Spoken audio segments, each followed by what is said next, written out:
Sabi ninyo, kung siya nga po yun, can you elaborate? Are we expressing doubt that that is Zaltico? Sa nakikita po natin ng mga pag-iba-iba ng kanyang mga imahe, hindi mawawala sa isipan kung siya man yun o hindi. But still, sasagot po tayo. At ang nais lang po natin ay tapusin niya ang kanyang salaysay. Kasi tuwing mapupunan natin ang kanyang mga inconsistencies, nababago rin po ang kanyang statements. So makikita niyo po yung mga pabago-bagong statements mula video 1, 2, 3 hanggang 4 and 5. Can you point out some of the inconsistencies you've spotted so far from video 1 to video 4 or 5?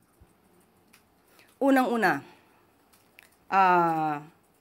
hindi niya binanggit sa video 1, 2, ang sinasabing transaksyon ng 2022.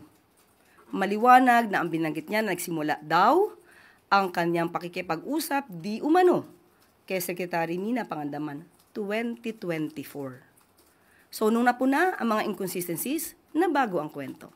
So mas magandang hayaan natin, tapusin niya na muna. Kasi sabi nga natin, tuwing makikita natin ang mga inconsistencies, hindi lang po tayo, pati yung mga ibang mga lawyers, ibang mga eksperto na bumabasa at nadidinig ang kanyang mga sinasabi at napupuna ang inconsistencies, ginagamot nila sa mga susunod na mga videos. Sorry, and what does that have to do with the changes in his appearance, in his hairstyle? Kung isang araw lang itong ginawa, hindi dapat nababago ang itsura. So it means, lumalabas. Iba-ibang araw ito ginawa.